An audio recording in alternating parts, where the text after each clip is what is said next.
આપકી અદાલતમાં cricket star Wasim Akram પર આરોપ છે કે તેઓ જાણી જોઈને કોન્ટ્રોવર્સી ઊભી કરે છે. વસીમ સાહેબ, એકથી એક કોન્ટ્રોવર્સી છે. વેસ્ટ ઇન્ડિઝ ગયા તો ત્યાં છાપામાં છપાયું કે તમે ગાંજો પીધો અને ગાંજો પીને ક્રિકેટ રમવા આવી ગયા. જે બિલકુલ છે આ કોન્ટ્રોવર્સી. હું નાનો હતો, ભૂલો થઈ છે, ભૂલથી બધું કર્યું છે, પણ એમાં એમ છે કે હું શીખ્યો છું અને ભૂલોથી શીખવું મોટી વાત છે. તમે જ્યારે ઇરફાન પઠાણને બોલિંગના ગુણ શીખવાડ્યા તો ત્યાંના છાપાવાળોએ લખ્યું કે તમે તો પાકિસ્તાની ક્રિકેટનું નુકસાન કરી રહ્યા છો. તમે એ ગુણ એમને જણાવી રહ્યા છો જેનાથી પાકિસ્તાની હારી જાય. હજુ આ તો સમજની વાત છે. હવે એમને કેટલી સમજ છે આ તો તમે વિચારી શકો છો. અને ઇરફાન પઠાણને મેં શું કહ્યું કે ગ્રીપ બતાડી, જે બતાવી શકે, નોર્મલ સ્વિંગ બતાવી. મને પાકિસ્તાનના બેટ્સમેનોએ ફરિયાદ કરી કે એને આઉટ કર્યા 2-4 વાર, તમે આને શીખવાડી દીધું. હું એમના મોઢા જોતો હતો કે યાર આ બરાબર રમશે ને તો મને તમે લોકો કેમ પૂછી રહ્યા છો. So it shows the mentally કે એના મનમાં એ ઇરફાન છે, એમાં આટલું ટેલેન્ટ છે, સારી બોલિંગ કરે છે, મેં કંઈ શીખવાડ્યું છે ને. જો એ આટલી જલ્દી પિક કરે તો credit goes to Irfan, not to મી.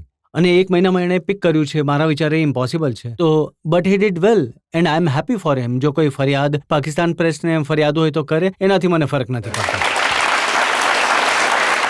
હવે હું એ નિવેદન પર જઈશ જે તમે સ્ટેટમેન્ટ આપ્યું છે. આ મે 2005ની રિસન્ટ વાત છે, જ્યારે વેસ્ટ ઇન્ડિઝના મુલાકાત પર શોએબ અખ્તરને ટીમમાં સામેલ ન કર્યા તો પાકિસ્તાની પ્રેસે લખ્યું કે તમે સિલેક્ટર્સને કહી દીધું કે આ તો પાગલ થઈ ગયા છે બધા.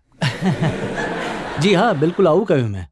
આઈ થિંક ક્રિકેટ પછી મેં રિયલાઇઝ કર્યું કે હું બોલી શકું છું જે મનમાં હોય. ક્રિકેટ રમો તો ત્યારે એક સર્કલમાં રહીને વાત કરવી છે. ત્યારે તમને પીસીબી બેન કરી દે છે કે પછી તમને ફાઇન કરે છે. સો યુ નો કે હું જે સમજું છું ઓકે છે, આ ઠીક છે. આઈ થિંક એને કહેવું જોઈએ, એમાં કોઈ ખોટું નથી. અમારા કલ્ચરમાં લોકો નથી કહેતા બિકોઝ મને નોકરી નથી જોતી પીસીબીમાં અને ના કોઈ અન્ય ઓર્ગેનાઇઝેશનમાં. હું ખુશ છું ESPN સ્ટાર સ્પોર્ટ્સ પર નોકરી કરીને. તો હું બ્લેકને બ્લેક નહીં કહું, વ્હાઇટને વ્હાઇટ નહીં કહું તો બીજું કોણ કહે? પણ કન્સિસ્ટન્સી નથી. તમે એકવાર કહ્યું કે એને ટીમમાં સામેલ કરવા જોઈએ, અમુક દિવસ પછી આ સપ્ટેમ્બર 2005નું તમારું સ્ટેટમેન્ટ છે, તમે કહ્યું કે શોએબ બોલે વધારે છે, રમે ઓછું છે. એ ટીમમાં આવવાની વાત નથી. So it's totally different all together. જ્યારે એ સ્ટુપિડ નિવેદનો આપે છે કે હું જમ્બો જેટ છું અને હું ફરારી છું, ઓસ્ટ્રેલિયા જઈને કહે છે કે 10 એ 11 હતા અને હું એકલો હતો. આ પ્રકારના નિવેદનો મને જ્યારે નથી ગમતા. આ બધું ખોટું છે. ડ્રોપ કરવું એ ખોટું હતું, પણ કેપ્ટનનું, કોચનું કામ છે. ડિસિપ્લિન ન હોય તો ડ્રોપ કરી દે છે. એવું નહીં કે પાછા આવે અને બાળકોની જેમ ફરિયાદ કરે પીસીબીને. ત્યાંથી એકવાર જો ટોપ પ્લેયરને પાછા મોકલશે ને ટૂર પરથી, જો ડિસિપ્લિન કરવું હોય તો ટોપથી કરો. If you have the guts, basically હું ઘણા માઇલ્ડ શબ્દ વાપરું છું. If you have the guts, ત્યાંથી એકવાર શોએબને મોકલો. પાછા ફાઇન કર્યું હતું, શોએબની આખી ટીમ બાણની જેમ સીધી થઈ જાય. ત્યાંથી પાછા આવીને ફરિયાદ કર્યું ક્રિકેટ બોર્ડને. જો તમે કેપ્ટન હોત તો શું કરત શોએબ સાથે? હું મારી કેપ્ટનશીપમાં રમ્યો શોએબ. શરૂઆતથી જ કેપ્ટનશીપ કરી 1999માં. હું 2-4 ગાળો આપતા પાછો મોકલતો, ઠીક થઈ જતો. પછી એવું નહીં કહી શકે આ પાગલ થઈ ગયા છે, ગાળો આપે છે. બિલીવ મી, લોકો એની ન વાત માનેત, મારી માનેત, કેમ કે ખબર છે કે એ પાગલ છે. જ્યારે એવું છપાય છે કે તમે ઇન્ડિયન ટીમના કોચ બનવા માંગો છો. આઈ નો, એ તો ઘણું બધું હતું. નો બડી ઓફર્ડ મી ફોર ઇન. આ તો બસ એક અફવા હતી. ત્યારે હું ઇન્ડિયામાં જ હતો અને મેં ESPN જોઈન કર્યું હતું. ત્યારે I was travelling from one city to another અને મેં છાપામાં એ જોયું કે ફ્રન્ટ પેજ પર આવેલું હતું. મેં કહ્યું અરે મને ઓફર ક્યારે આવી? આ કોણે આવી હોત તો હું ખુશ થઈ જાત, પણ આવું કંઈ નથી થયું. કોઈ ઓફર કરી નહીં મને. જો ઓફર મળે ઇન્ડિયન ક્રિકેટ ટીમના કોચ બનવાની તો તમે એક્સેપ્ટ કરશો? કોચિંગની મારામાં સ્કિલ નથી. Consulting, yes I can help you. આ મારામાં ઘણી અજીબ કલ્ચર એ છે કે જે પણ બનવા માંગે છે કોચ, એ પાકિસ્તાન ટીમનો, ઇન્ડિયા ટીમનો. હવે એલન બોર્ડનને જોઈ લો, અંડર-19નો કોચ બન્યો છે કેમ કે જ્યાંથી એ પ્લેયર્સ બનાવી શકે છે. એનો દેશ નહીં. અહીંયા એ જાય છે કેમ કે ત્યાં પૈસા વધારે મળે, એક્સપોઝર મળે. ભાઈ, દેશની સેવા કરવી હોય તો અંડર-19 કેપ્ટન રમો. બાળકોને શીખવાડો, આગળ જઈને તમારા દેશ માટે રમો. જનતામાંથી પૂછીએ જે લોકો તમને સવાલ પૂછવા માંગે છે. તમે ત્યાં? વસીમભાઈ, તમે ક્રિકેટના અમુક મોટા જાણકારોમાંના એક છો, તો તમે ટીમના કોઈ કોચ કેમ નથી બનતા? કેમ કે મેં ઇન્ટરવ્યુમાં વાંચ્યું હતું તમે કોચ નથી બનવા માંગતા. મને છે ને ઘણા લોકોએ સવાલ કર્યો કે તમે પાકિસ્તાન ક્રિકેટ ટીમની કોચિંગ કેમ નથી કરતા. મેં ઇરફાન પઠાણ વિશે તમને કહ્યું, પાકિસ્તાનના છાપાઓમાં શું છાપ્યું?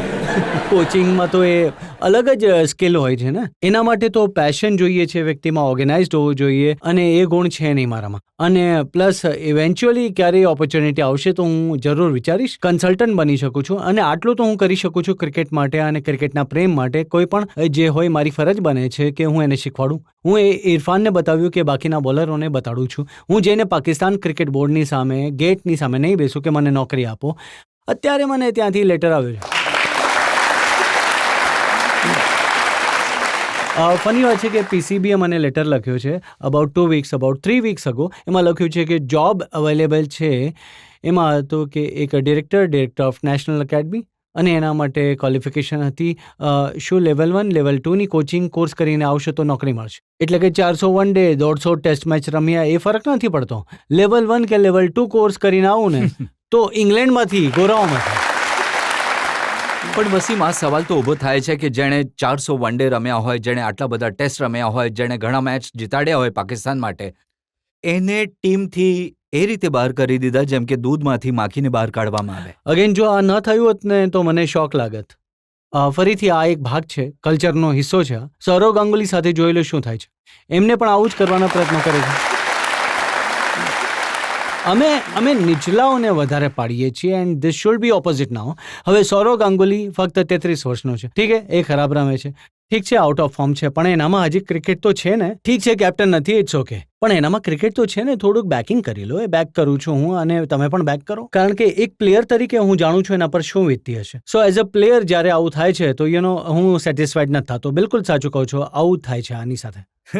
તો આટલું કોઈને એડમિરેશન મળે જ્યારે કાઢવામાં આવે તો તમને શાયદની વાત તો યાદ આવતી હશે ને કે બડે બેઆબરૂ હોકર તેરે કૂચે સે હમ નિકલે. જી બિલકુલ. પણ મને કોઈ પસ્તાવો નથી, મતલબ કે હું ખુશ છું, રિટાયર્ડ છું. બિકોઝ મેં બીજા 6 મહિના રમ્યો હોત ને તો ઇન્સ્ટેડ ઓફ મને ડ્રોપ કરી નાખે તેની કરતાં રિટાયર થઈ ગયો છું. સારું છે. હજી પણ લોકો કહે છે કે તમે રમી શક્યા હોત. કાઢો યાર, અને આ બુઢો થઈ ગયો છે. જ્યારે પણ ભારત તરફથી તમારો મેચ હોય, હોકી મેચ હોય, ત્યારે એક સ્પિરિટ નથી હોતી. સ્પોર્ટ્સ સ્પિરિટ જે હોય છે ને, ઝઘડા વધારે હોય છે, લડાઈ ઝઘડા વધારે થાય છે, ખેલ ભાવના ઓછી હોય છે. એ તમે કોણ? દુશ્મનની જેમ રમતા હોય છે. તમે કઈ ટીવી ચેનલ જોઈ છે? બધી જ ટીવી ચેનલ. આઈ મીન હું તો દરેક ટીમ સામે રમ્યો છું. ગાળો ગાળી તો થઈ જાય છે, દરેક કરીએ છીએ. મારો મતલબ એ નથી કે તો આ પ્રોબ્લેમ નથી. સ્પોર્ટ્સમેન સ્પિરિટ છે. હા, ચોક્કસ આ સ્પિરિટ છે જ. ઓસ્ટ્રેલિયન જ્યારે કરે તો એ ઠીક છે, અમે કરીએ તો એ ખરાબ છે એમ. નહીં તો તમારું શું બધી ટીમ સાથે, શું વર્લ્ડમાં દરેક ટીમ સાથે ઝઘડો થાય છે? માત્ર ના, પાકિસ્તાન ઝઘડો નથી થતો, અગ્રેશન છે ફિલ્ડ પર. ફિલ્ડની બહાર બધા સાથે મિત્રતા છે. 6 વાગ્યા પછી અમે ગપ્પા મારતા હોઈએ છીએ, બહાર જઈએ, હસી મજાક કરીએ છીએ. વસીમ છે. સાહેબ, એ જણાવો કે ફિલ્ડ પર જ્યારે ઇન્ડિયા અને પાકિસ્તાન રમી રહ્યા હોય છે, જેમ કે તમે કીધું, ઘણું એગ્રેશન હોય છે, ઘણી તાકાત લાગે છે એકબીજાને હરાવવા માટે, અને ગાળાગાળી પણ થાય છે, તો કઈ ગાળો આપો છો? આ તો તમારે બીપ કરવાનું છે, કેમ કે ના બાળકો પણ જુએ છે. નહીં, બટ આઈ થિંક ઇન્ડિયાના વિરુદ્ધ ઇટ્સ આઈ એન્જોય પ્લેઇંગ. મને ખૂબ ગમે છે એની સાથે રમવું. પ્રેશર તો ઘણું હોય છે. એમ કહેવાય છે ને કે એશિઝ એક બેસ્ટ સિરીઝ છે દુનિયાની. There is no comparison. ભાઈ, ગોરાઓને શું ખબર કે એશિઝ આવે અને વેલ્ડન હારી જાય તો બેડ લક. અમારે ત્યાં હારીએ તો 2 વર્ષ સુધી બેડ લક નથી કહેતા. વાઇસ વર્સા, બંને કન્ટ્રી. જ્યારે હારીને ટીમ આવે છે તો લોકો ચપ્પલોના હાર લઈને પહોંચી જાય હા, છે. ચપ્પલનો હાર, ગદા વદા બધું લઈને પહોંચે છે. But I think it's fun. અને એ પ્રેશર બિલ્ડ થાય છે, શરૂ થાય છે 2 મહિના પહેલાં. જેમ કે ઇન્ડિયાને પાકિસ્તાન જવાનું છે, અત્યારથી વાતો થશે. એના ડ્રાઈવર કોઈ પણ મળે, રિક્ષાવાળો, મા બાપ, ભાઈ બહેન, મિત્રો, યાર, હારવું નથી. હા, હારતા નહીં. હા, સો પ્રેશર બિલ્ડઅપ થાય છે પ્લેયર પર. હારવું નથી. અને આ એ સુંદરતા છે આ એક રમતની, ભારત અને પાકિસ્તાનની. હવે ગાળાગાળીની વાત છે તો આપી દો ને. 1-2 પ્લેયર જો પસંદ ન હોય તો ગાળો આપી દો. હવે ઘણા હોય છે ટીમમાં, વાઇસ વર્સા અમારી ટીમમાં પણ ઘણા હોય. બટ સચિન જેવા પ્લેયરને, રાહુલ દ્રવિડ જેવા ઘણા ગ્રેટ પ્લેયર છે, ઘણા દેશના ચહેરા છે, એમને કંઈ નથી કહેતા અમે. બિકોઝ એ કંઈ નથી બોલતા, અમારા પ્લેયરને કંઈ નથી કહેતા. સો એક સાયકી છે, આ બધા એવું જ કરે છે.